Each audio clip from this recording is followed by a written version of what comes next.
Some neighborhoods are peaceful. Others hide secrets behind white fences. When Michael Carter moved in, all he wanted was a quiet life.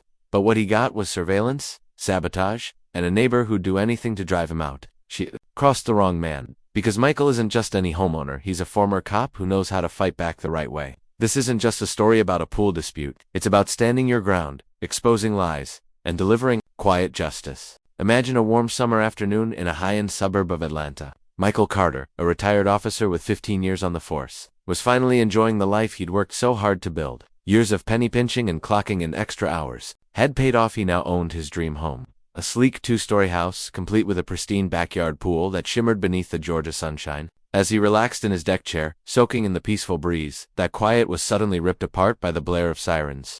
2 squad cars skidded to a stop outside his property. Officers stepped out, hands hovering near their weapons. "We got a call about a possible intruder near this pool," one of them announced. Michael's stomach tightened. He didn't need to guess who made the complaint. Out of the corner of his eye, he spotted his neighbor, Karen Thompson, peering from behind her curtains with a satisfied smirk. This wasn't her first stunt, but she had no idea it would be her last.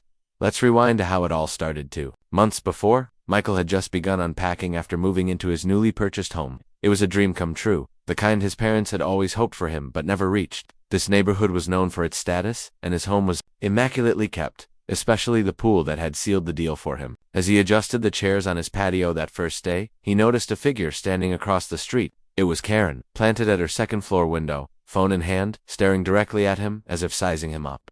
From the start, her energy felt wrong. Michael offered a courteous wave, but she vanished behind her curtains without a response. The following day, while he made a quick run to the hardware store, a motion alert from his security system came through. He watched in disbelief as the same woman strolled through his unlatched backyard gate like she owned it. Wearing a designer swimsuit and holding an expensive-looking towel, she casually claimed a poolside chair and dipped her toes into the water. When Michael returned and questioned her, her reaction was beyond audacious. Feigning shock, she placed a hand on her chest and said, "Oh, I assumed you were the new pool guy. The previous owners always let me use the pool." Her patronizing tone made his jaw tighten, but his training helped him maintain composure. "Ma'am, I'm not the pool cleaner. I'm the new homeowner," he said firmly. "I'd appreciate it if you'd ask before stepping onto my property." Karen's face contorted. In disbelief? "You, the owner." She chuckled awkwardly. "That can't be right. I know the realtor managing this place." And she didn't mention. She waved her hand dismissively in his direction, leaving her offensive insinuation hanging unspoken. "There's no confusion, Mrs. Thompson. This is my home, and you're trespassing." "Kindly leave," Michael responded, his voice level though he was seething inside. As she gathered her belongings and shuffled out, she muttered under her breath, "We'll see about that." It wasn't a casual remark, it was a veiled warning. In the weeks that followed, her behavior escalated from irritating to downright outrageous. One Saturday morning, Michael awoke to the sound of chatter and splashing water. Looking outside, he froze. Karen had thrown a full-on pool party with 4 of her friends right in his backyard. His patience was about to run out. Michael stepped out onto the patio with measured authority. "You need to leave now," he said firmly. "This is private property." Karen, lounging near the pool, gave a dismissive wave. "Oh, relax. We're just enjoying ourselves. It's not like you use this pool much anyway." Her friends exchanged uneasy glances, adjusting their designer sunglasses and slowly gathering their things. "Karen told us she had permission," one of them whispered apologetically, drawing on years of law enforcement experience. Michael stayed composed. "Mrs. Thompson, this is your final notice. If you trespass again, I will notify the police." Karen scoffed as she reluctantly stood. "Go ahead. I know half the precinct. My husband golfs with Captain Richards." That same afternoon, Michael installed a comprehensive security camera system. His time on the force had taught him the importance of thorough documentation. Within just a few days, the footage captured Karen testing the lock on his gate, peering into his windows, and even trying to use an old key she clearly copied from the prior owners. But the tipping point came when Michael returned from a quick grocery run to discover a full gathering underway in his backyard. 8 women sipping wine, flipping pages of novels, and stretched out beside the pool. This time, Michael didn't hesitate. He called the police. Officers Davis and Martinez, both former colleagues of Michael's, responded to the call. "Mike, been a while," Davis greeted before noticing the scene. "Ah, one of those calls." Karen immediately turned on the dramatics, tears welling up. "Officers, thank goodness you're here. This man has been threatening us. We've always had access to this pool, and now he's harassing us." Officer Martinez raised an eyebrow. "Ma'am, Mr. Carter served with distinction on the force. If he says you're not welcome here, you're trespassing. Please leave before we're forced to take official action." Karen flushed as she and her guests quickly packed up. She paused at the gate, glaring back. "This isn't over," she spat. You don't belong here and I'll make sure everyone knows it. Her next moves were sneakier, more insidious. Suddenly, anonymous posts popped up on the neighborhood Facebook group questioning Michael's character. His daily newspaper started vanishing, and HOA complaints began to flood in, accusing him of letting his yard go even though it was pristine. But Michael wasn't new to dirty tactics. His cameras captured Karen creeping up before sunrise to swipe his paper, snapping photos of his house at odd hours, and even pouring weed killer on his prized rose bushes under the cover of night. The monthly HOA meeting, Karen went public. "I'm concerned about declining property values," she announced, throwing a sharp glance Michael's way. "Some recent changes in our community are making potential buyers uneasy." Michael stood, pulling out his phone. "Interesting timing, Mrs. Thompson. Would you care to explain this footage of you destroying my garden last Tuesday at exactly 11:47 p.m.? The room fell silent as the screen displayed crystal-clear video. Karen's face drained of color, but she quickly switched gears. "I was investigating. I'd heard rumors someone was damaging properties, so I took a look myself." Michael didn't flinch, "And now we know exactly who that someone is." That evening, Michael discovered a fresh Insulta's pool, now foaming with dish soap, ruining the water for days. As he stared at the suds swirling across the surface, he didn't get angry. Instead, he began crafting a strategy. If Karen wanted to escalate things at the pool, then it was time he responded not with threats, but with precision. This battle was far from over. Michael stepped out onto the patio, his voice steady and firm. "You need to leave immediately," he stated without hesitation. "This is private property." Karen, reclining lazily by the pool, waved him off with a smirk. "Oh, come on, we're just having a little fun. It's not like you're out here every day." Her companions looked uncomfortable, slowly collecting their belongings as they glanced between each other. Karen said it was fine. One murmured quietly, avoiding eye contact. Drawing on his years in law enforcement, Michael kept his cool. "Mrs. Thompson, consider this your last warning. If you trespass again, the authorities will be involved." Karen rolled her eyes as she stood up, clearly annoyed. "Do what you want. My husband plays golf with Captain Richard Swear, practically family." Later that day, Michael took action. He installed a high-resolution security system covering every angle of the property. His years on the job taught him the importance of evidence. It didn't take long before the cameras caught Karen in the act testing the gate, peeking through windows, and even using what appeared to be a copied key from the previous owners. The breaking point came when Michael returned from a short trip to find his backyard taken over, 8 women lounging, sipping drinks, reading books like it was their private resort. This time, Michael didn't pause. He called the police without hesitation. Responding to the call were Officers Davis and Martinez, both former colleagues. "Mike," longtime Davis said before surveying the backyard. "Ah, classic trespass case." Karen turned on the charm instantly, feigning distress. "Officers, thank God you're here. This man has been threatening us. We've always had permission to use this pool." Martinez gave a skeptical look.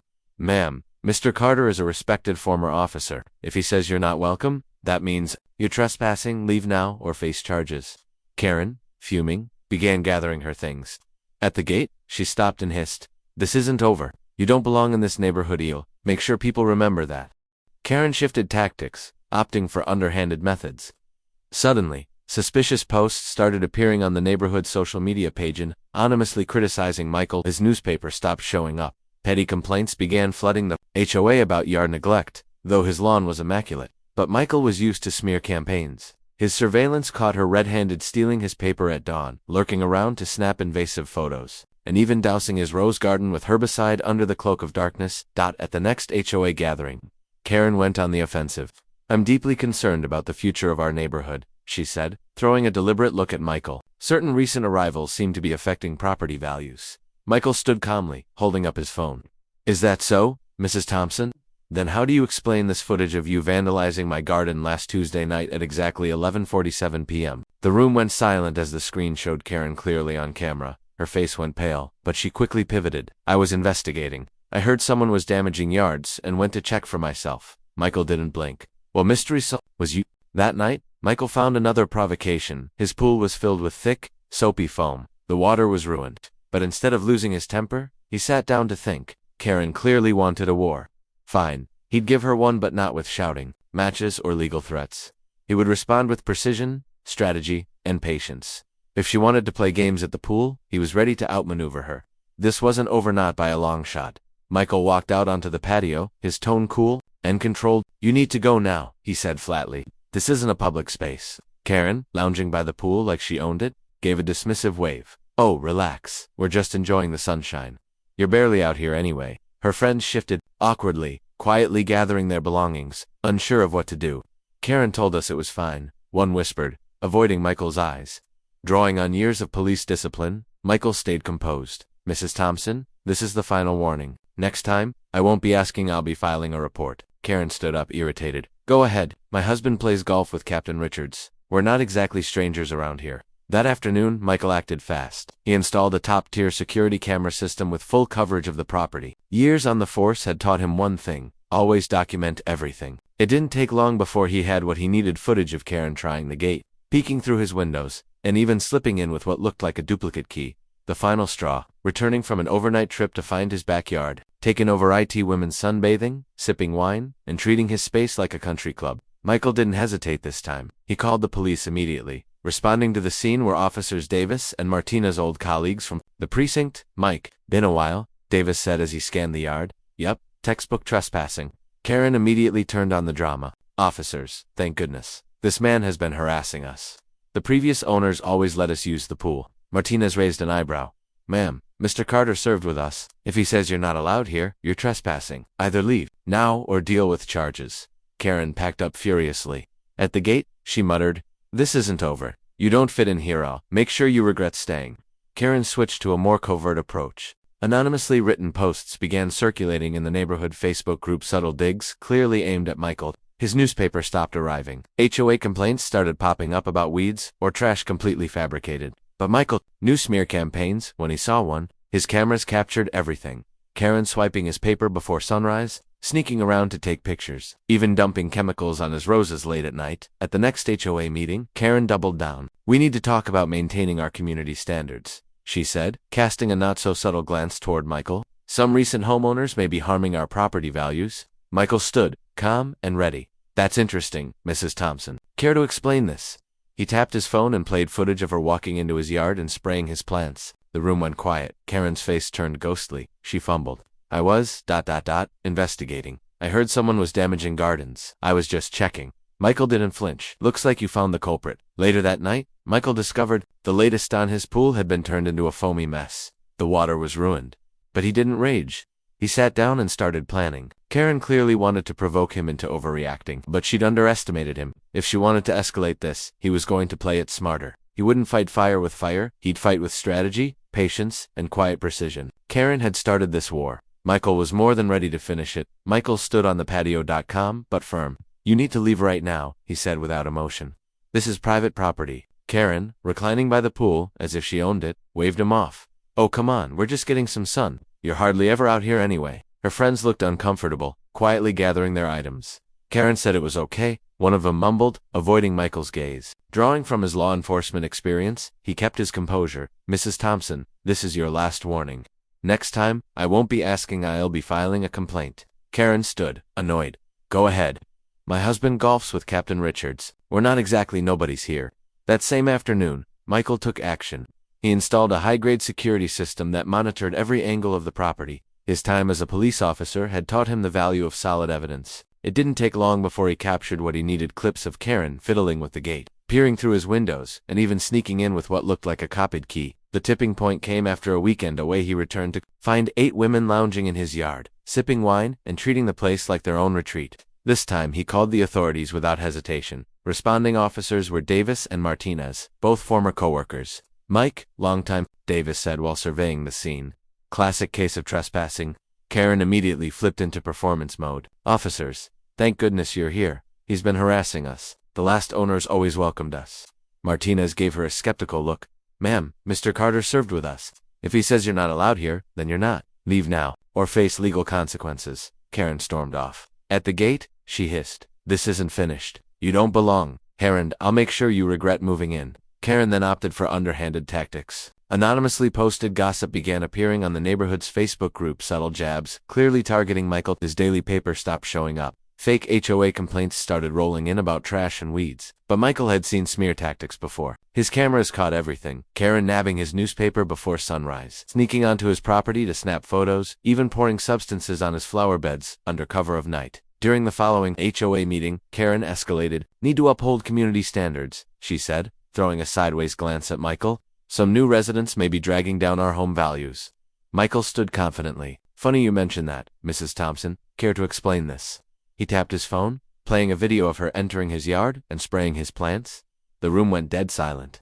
Karen turned pale. She stammered, "I was inspecting. I heard someone was wrecking gardens. I just wanted to help." Michael didn't budge. "Seems you found the vandal. All right." That evening, Michael discovered a new Lohis pool had been turned into a bubbly disaster. The water was tainted beyond use. Still, he didn't lose his temper. Instead, he sat down and made a plan. Karen was clearly trying to bait him into reacting, but she underestimated who she was dealing with. If she wanted a battle, she'd get one, but it wouldn't be loud or reckless. He would counter with patience, evidence, and precision. Karen had fired the first shot.